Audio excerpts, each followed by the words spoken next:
Sachs looks so engaged. Let's go.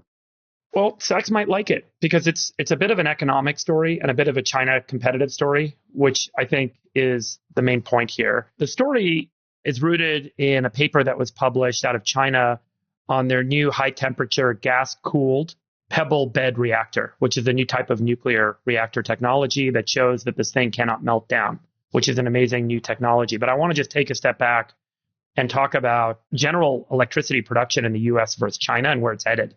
So today, the US has roughly 1 terawatt of total electricity production capacity. China today has about 3 terawatts of total electricity production capacity. And about, 2 to 3% of that is nuclear today for China. So by 2050, the US is projected to build out an additional terawatt to getting us to 2 terawatts of capacity. So we're going to double our total electricity output by 2050.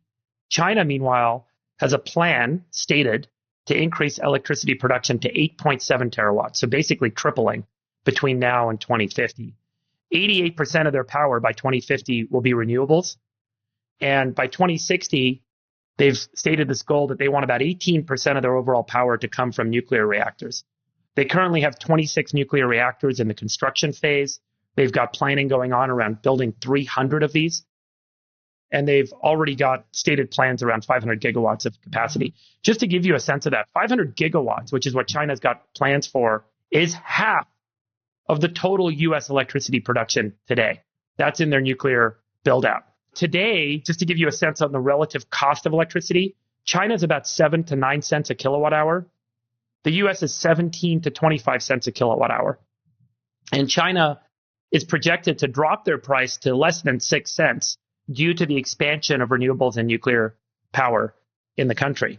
So the US cost is about triple what it is in China to build out new electricity capacity. That's a really important point. So currently we have about a third of what China has. China's going to triple. We're going to double by 2050. Their cost is already lower than ours, and it's going to get lower. And their cost to build out new electricity is a fraction of what it is in the US.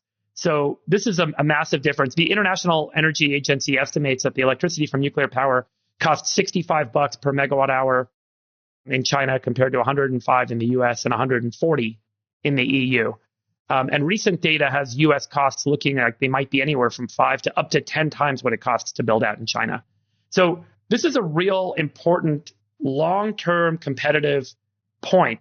China has more electricity production, it's cheaper to make electricity, and it's cheaper to build new capacity, and they're building at an accelerated rate. And this really highlights the industrial challenge the United States is going to have in the decades ahead. We talk a lot about wanting to onshore manufacturing in the US, build out new manufacturing technologies, but ultimately, all of these industries, particularly AI, are going to be driven by the cost of power. So, Nick, if you pull up this chart, so what's gone on in nuclear? Well, there's effectively considered to be 4 generations of nuclear reactors. The first generation was all the early prototypes, and I've got an image up here to show this comes from the Department of Energy. The second generation, which was the first kind of commercial power reactor, started to get built out in the 1960s, 70s, 80s. And then these Gen 3 reactors were these lighter weight reactors that were kind of more advanced. Gen 4 is the next generation of nuclear power reactors. And they're next generation because they're meant to be much more safe, where they cannot theoretically have a meltdown. You can't have a nuclear meltdown like you had with Fukushima or with 3 Mile Island. And to be clear, Fukushima was generation 2. Those are the boiling water reactors, yeah? Yeah, and so these old reactors have this risk where if where you pump water in to cool down the reactor and to drive the turbine, and if the water pumping system fails and you can't get the rods out of the reactor, then the reactor keeps reacting. The uranium keeps having this kind of chain reaction, gets hotter and hotter, and eventually gets so hot, it melts all the walls and all the surrounding materials of the reactor, and all of the nuclear rods start to evaporate, and all this nuclear material is released into the environment. That's the risk of a meltdown, ultimately.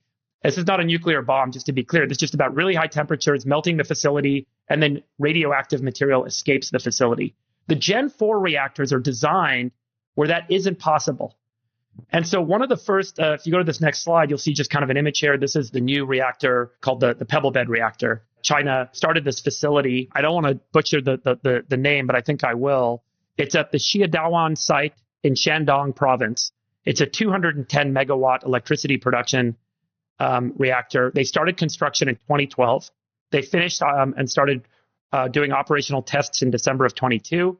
They ran all the safety tests in the summer of 23, where they turned off the cooling and basically simulated that the system failed to see if it would melt down. And that's the results that they just published, which was the tests they ran last summer.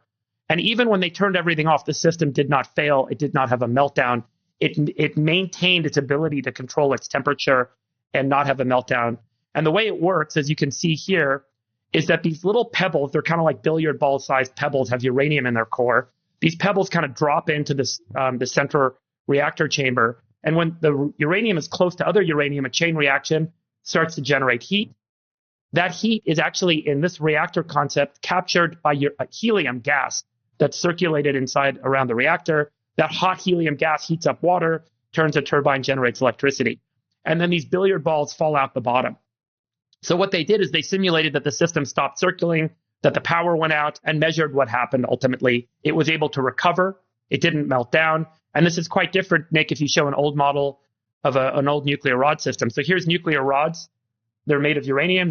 They go inside these chambers that have other uranium. And when they touch each other or get close to each other, they heat up. And you have water that has to be pumped continuously to keep it cool, to maintain a low temperature.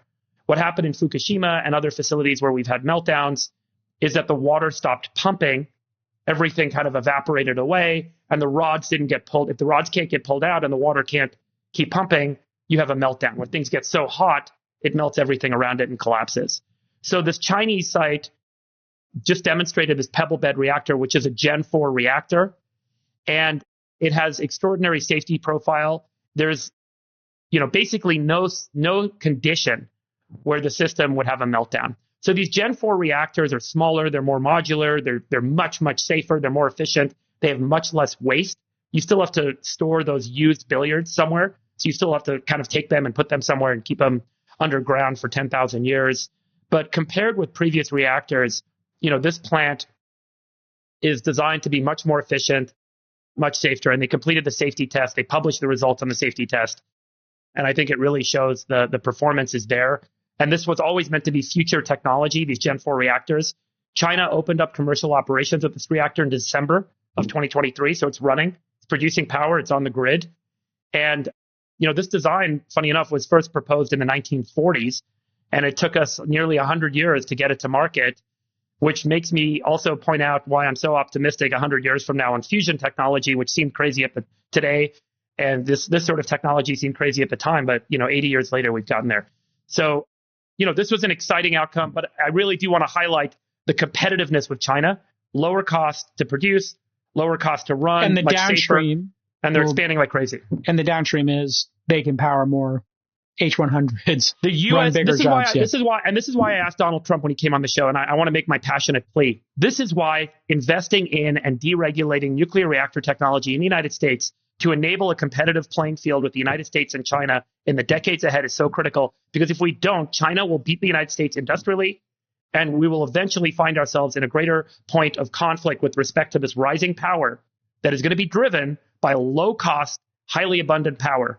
And the United States does not have that. Power equals AI. Yeah. You don't think that distributed energy can basically deliver effectively energy at a marginal cost of zero?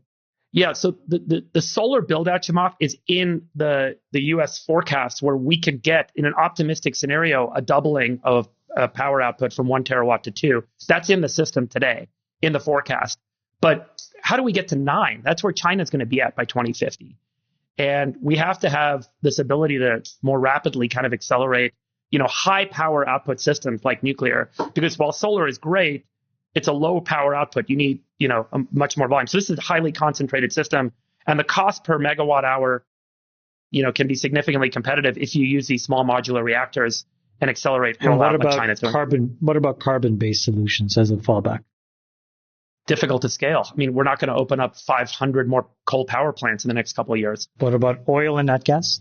Yeah, so today nat gas is 44% of U.S. power production capacity, and we are going to build out, and we are building out new nat gas facilities, but that's in the forecast. So all of our forecasts today for the U.S. are mostly nat gas, going out, and a lot of solar and wind going out to 2050 to double our capacity. And it's already a stretch for us to be able to double our capacity. So the only solution is to rewrite the regulation. We have to get nuclear going in the United States. And these systems are safe. They are scalable. And if the United States embraced this and we took a public policy perspective that this is about competitiveness with China, it's about national security, I'm hopeful that whoever comes in to lead the executive branch in this next administration will be really thoughtful and make this a top priority. So that's my plea and my reason for going through this today. Yeah, I agree with you. Yeah. This has been another amazing episode of the All In podcast for What have we learned, Jason?